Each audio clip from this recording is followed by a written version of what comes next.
everyone, it's Tammy Pally, aka the Crafty-Princess and Doll Collector, and this is another installment of my Yarn and Dollies podcast. So it's May 2nd, 2017. I turned in my final grades for spring semester, yay. So all that's done. I have the rest of the week ahead of me is full of department, division meetings, other side meetings, more meetings. And preparing also for the summer class that I'm going to be teaching. I actually take off, there's 2 summer terms where I teach, so I take off the first summer term and then I come back for the second summer term. And I like to get my classes all set up before that starts. I like to get the classes together and done before I leave on my summer break, because then I don't have to stress about it later. So I have prep time I have to do, and I'll probably try to get that finished definitely this week. So today is Tuesday. On Saturday is commencement, where I put on my cap and gown and congratulate all the graduates. And then after that, I will be gone until, like I said, sometime in June. I'm trying to remember when the day is. It's on my calendar. So yes, I get a big old chunk of time off, and of course I have lots of crafting plans, doll plans, and also some writing plans for my summer. I always have lots of I like to have stuff accomplished during the summer. I usually take a class or two, maybe a craftsy class.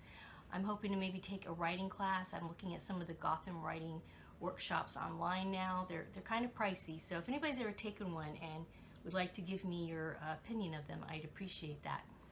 But anywho, let's get into the dollies and the yarn. And I think I'm going to start with the yarn first, because I do have a dolly, and right over there, spoiler, she's right behind me. But let's go ahead and get going with the yarn, because I have a lot of yarn stuff to show you. First of all, I think I showed maybe parts and pieces of this guy at one time. Or not this guy, but a different guy, similar looking. Somebody I know at work is having a baby, and she's due, I believe, in August. So we had a baby shower for her recently, and I made one of these, and I just used it as a like a ornament for the, I wrapped up the present. I actually got her some sort of like a baby bag, I guess you call it, baby diaper bag thing. So and that came in a box. So I wrapped that up, put a bow on it, made one of these guys, and kind of attached it to the top with the card. So somebody at the shower saw this, and the bird that I gave her, and went crazy over it and asked me for one to give to, I think, her sister. And she called it an owl. The one I had made for the new mommy did not have these circles on it, so I just had glued on the felt pieces, but this particular person thought it was an owl. And it kind of was. It's a bird. The pattern is from Stacy Trock's craftsy class called Woodland, Amigurumi Woodland Creatures or something. I wrote it down here. Let's see. Amigurumi, what is it? Woodland Animals. Okay, so it's the Woodland Animals Amigurumi class. When you purchase the class, you get 4 different patterns. This is one of the patterns. And so I basically followed the pattern, except for I used thinner yarn and a smaller hook. The yarn I used, I believe, is Lion Brand. I want to say that the colorway is Circus, and it automatically stripes like this, which is really cool. And to make it look more owl looking, I just made a couple of circles and then stitched these on, and then glued the round eyeballs onto there. I didn't know exactly who was getting this. I think, like I said, I think it's this person's sister who's an adult, but I usually don't use safety eyes unless I'm totally positive it's somebody who is old enough to have safety eyes on their animals. So this is one, I just whipped her up the other day. I'll be seeing her tomorrow at a meeting, so I can give this to her. So that's one yarny, or actually 2, the other bird I already gave. I think I have a picture of the packaging. I tried to take a picture, I think, before I brought it in for my car, so I might put that at the end of this video. So other stuff that I'm working on, I have a lot.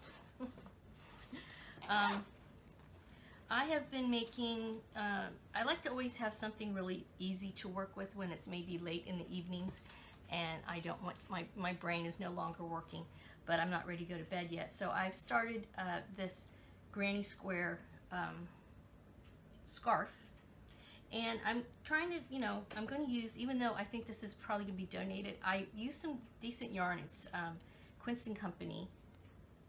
I had 2 skeins of this. So one skein I you know, already had roll up into a ball. And this is long, but I think I'm going, I only had a little bit left. And I just, there's no pattern. This is just, you know, granny square, what do you call it? Granny square back and forth. It's not an actual square. So, but it's, if you look it up, it's just, you can just Google granny square stitch or something and you'll find lots of patterns for this. And this, so this is Quince & Company. It is, what is it? It is Sarah, S-Y-R-A-H. I'm trying to find what's, oh, Tern, T-E-R-N is the type, and Sarah is the colorway. And that is kind of coming up pretty true to color, I believe. I can't remember. I think this is, I want to say it's fingering. I'm using a size G hook on this. And it is all wool. Yeah. Yeah, American wool. 75% American wool. Oh, silk. 25% silk. That's interesting. It does not really, I don't really notice the silk when I'm working with it. I mean, I like this yarn. This is the first time I've ever used any of their yarn, and I get their newsletter, and they always have such beautiful newsletters with beautiful knitted items. But I, you know, honestly, I'm not feeling the silkiness so much. But anywho, it's nice that it's American wool. That's pretty cool. So I'm working on that. That's just sort of mindless back and forth when it's, you know, 10, 11 o'clock at night. And the other thing I'm working on, oh, I've been thinking of frogging some stuff. One item I went ahead and did. I had been working on this. I might have even shown this in a video at some point. Oh, by the way, I got this cute little owl bag. This is a project bag. It's got little beads on it, and this is leather here. From Lorelei Yurdo. I'll try to remember to put a URL. She has a podcast also. She makes jewelry. She's a jewelry designer, and she also sews really cute bags, and she also makes knitwear. Sometimes you can find, she's just learned to knit like a year or something ago, and she's amazing. But anyway, so I got this project bag from her shop, and so this originally, you can see I frogged it and I just wrapped it around here. I was originally doing just my simple, you know, I've made a zillion of them, triangular shawls. And then I found a pattern called the Linus shawl. I've been wanting to do something that was a teensy bit more complicated than just increasing on the ends, but not massively complicated to where I was going to have to constantly refer to a pattern. And the Linus shawl fit the bill. So basically, this is the shape of it. It's asymmetrical. And it just gets bigger and bigger and bigger and bigger and bigger. So it's called the Linus shawl. It's a free pattern. It's on Ravelry. I wrote the designer's name down here. Annette, A-N-N-E-T-T, Cordes, C-O-R-D-E-S. And it's the Linus shawl, L-I-N-U-S. So if you just Google that, you'll find it on Ravelry. It's a free pattern. And I have some boo-boos, but nothing worth me frogging this again. But I thought this would be really cool as this, because this yarn is, you know, it's going to start striping. It's large stripes, so it's like a gradient kind of striping, I guess, because you can see it's like purpley down here. Now it's getting blue. Now it's getting a lighter blue, and I think it goes into green at some point. Okay, and this yarn I'm using is 50 Shades of Gradient. I got it at a yarn shop in Cocoa Village, and this is actually called the Cocoa Beach colorway. It was exclusive to that shop. So yeah, I had decided it would look good like this, so I frogged it and started over again. I really like this yarn. It's very, it is quite soft. I will say it's not the easiest. Like once you pull out and you start reworking it again, it can get kind of can stick together.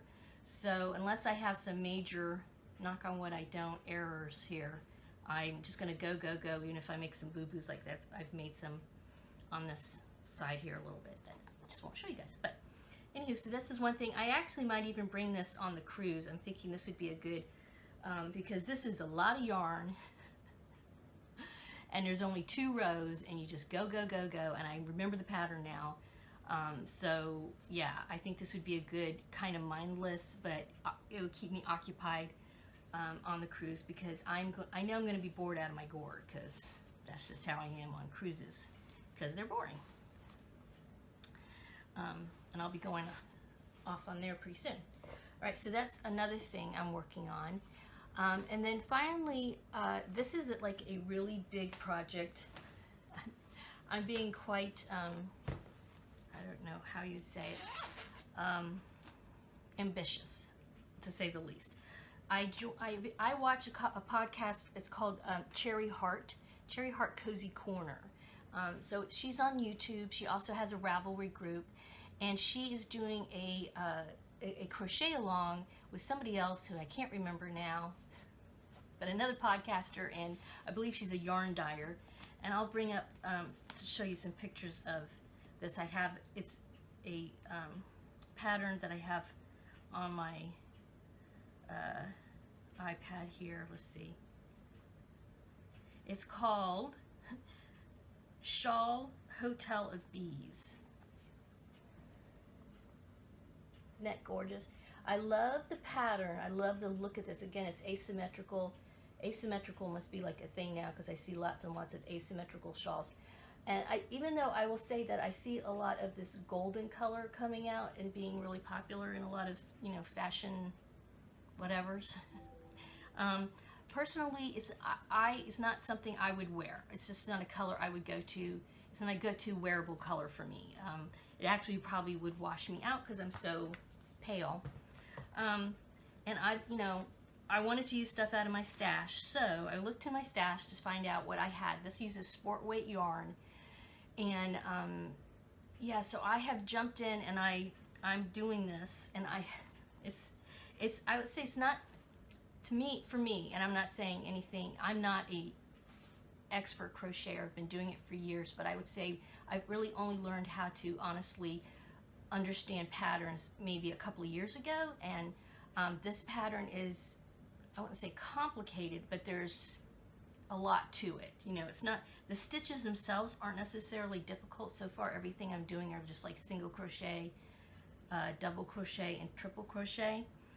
But I have found it a tad challenging, to the point where I've had to rip this out at least 2 to 3 times. And finally, I just got to the point where I'm kind of, if something is too difficult, I'm skipping it. So, because like this is what I've gotten to so far. I think I'm on maybe the 12th row of this shawl. And this, you start from the longer end, so it's pretty long. But one of the, I think around row 5, she has you do these triple crochets where you cross over the yarn. She has her patterns are very detailed. Oh, and I should keep saying she. The designer's name is Hadderingh. Oh, and I should mention the Linus shawl that I talked about by Ann Cords is a free pattern. So yes, go, if you're a newbie knitter, go get that. Hotel for Bees shawl, Christina Hadderingh, Hadderingh. It is a paid-for pattern. She had a discount for a while, a coupon code. I don't know if it's still going on. I know it may be if you go over to the Cherry Heart's Cozy Corner podcast group over on Ravelry. They might still have information about the code. I want to say the pattern was like $5 though, so it wasn't super expensive. But her pattern is very detailed. It's got lots of pictures in it. I mean, it's got an FAQ. She did a lot of work on that. So it's not the pattern, it's me. But my triple crochets that you're supposed to, she has you, it looks like an arrow when you're done. They just looked horrible. I could not get them to look right. They looked splitty, and they weren't angling right, So I finally just said, screw it. I'm not gonna do that. So instead of doing that row, I just, because she has you, in the pattern, you do like some single crochets, and then you do the thing to make the arrows. I just went single crochet all the way across. So I'll put this in my pattern notes. I actually have this in my Ravelry projects page. I have a project page for it. So hopefully I'll keep it up to date, because so far, other than getting frustrated by that, I have enjoyed this. But yeah, so this is the longer end of the shawl. It's sport weight yarn. I had this in my stash already, and I looked and looked, and I tried to find, you know, you have to have 3 colors. You probably could get away with 2 colors maybe, but really you should have 3 colors for this. So that was kind of difficult for me to find 3 colors that looked okay together, that were the same weight. So of course that meant I had to buy yarn, but at least this was out of my stash that I used. And then, and in fact, this skein is from Expressions Fiber Art. I think it's called Silver Moon. Okay, it's very purpley with some brown and gray undertone. Like, it's, you know, it's not a solid color. And then I went over to Expressions Fiber Art because also she has, once you buy stuff from her, if you're part of, what do you call it? Like, you could get points, and then you can use your points towards purchases. So I went over there for some neutral color help, and I got 2 skeins. I got just this like creamy kind here. I don't remember what it's called. I might have the card in here. And then this gray. So if I put them all together, you know, so there'll be a big chunk of it's going to be, big chunk's going to be purple, the bottom part's going to be purple, and then the center part's going to be the kind of the cream, and then the end part is going to be the gray. And then there's little bits, like you can see I've already got some of the cream and the purple in here. I haven't used the gray yet. Okay, so big project, but yeah. So the crochet along goes through the end of May, and I think I can do it. I mean, this is the beginning of May. I just started, like I said, I actually started a couple weeks ago, but I had to frog it so many times, and then I got mad and I put it away. Then I was sick for about a week. So then I just said, okay, I want to have pleasure. I don't want to be knocking my head against the wall. And if it gets to the point where I'd have to frog something a couple of times and I still don't get it, I'm just going to fake it. Fake it till I make it. So, but anyway, yeah, so I'm keeping these. I have these in this is a purse my mom bought for me once on one of the zillion cruises she went on, and I use it kind of as a project bag. So, and then I have, since there's 3 skeins in here, I don't want them getting tangled up, so I kind of got them in separate baggies right now when I'm not using them. But yes, and yes, I live in Florida, so a sport weight shawl. Basically, I'm thinking like when we do get, you know, occasionally I have to pull out my coat, and so I might pull this out instead of my coat. But yeah, all the yarn I got from Expressions Fiber Art. She often has sales. So I had Silver Moon Kitten. That's the gray one is called Kitten, the colorway. But that's my big crochet project. I probably am not going to take this on the cruise. I think it would be too fiddly to take. It's kind of big. I'm going to have to really. It's an 8-day cruise, and I get back on the 9th day, so I have to bring a lot of stuff with me. So I just will be surprised if I can bring a project that large and get it in my bag. Oh, and by the way, one other thing, yarn related. If you noticed, this yarn, I have it in cakes. I finally got a ball winder and a Swift. Webb's had one on sale. It's a cheapo one. It's all plastic and metal. It's not fancy. I think it was like around $60. They had it on sale, and I got it from Webb's, and it's definitely challenging to learn how to use. I'm actually had to. I tried to pull from the center here, but I think this was the first cake I did, and I could not get it to work from the center. It was just getting all knotted and everything, so I'm having to pull from the outside, which is kind of a bummer. But it is pretty. So, anyhow, I'm going to have to take some time. You have to really, and I've seen them do this in the yarn shops when I've been to a yarn shop before. They take their time with it. It's not something you can just whip it and do it really fast. So, but yeah, so I have a wine. Yeah, finally I can do that. In fact, I'm going to start looking at some of my yarn. I might even do a video, I'm thinking, and just go through little sections of my stash in a video and show you guys what I have kind of accumulated over the years. It's quite an eclectic collection, I believe. So I think that's all my yarny stuff. Yes. Yeah, that's it. That's it. That's a lot. I probably have other stuff too, but those are the main things that are on my yarny radar right now. All right, so I'm going to reach back here and get my new dolly, and we can talk about her real quick. So this is my dolly news. I have purchased a new doll to me. Actually, she was new in box. This is Disco Boogie, as you can see by the back of her jacket.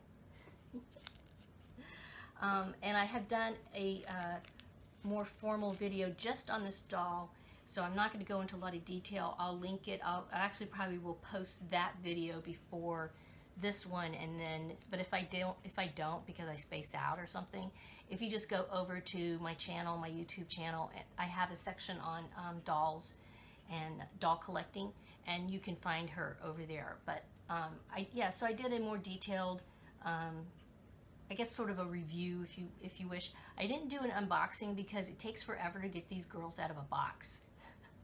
Even the older ones, which I will say are not, this is the first time I've ever had a doll this old. She's a 2003 release, and I was kind of surprised she didn't have more plastic on her, because these days they got plastic everywhere. Usually their arms, their hands, their legs, like they got plastic all over them.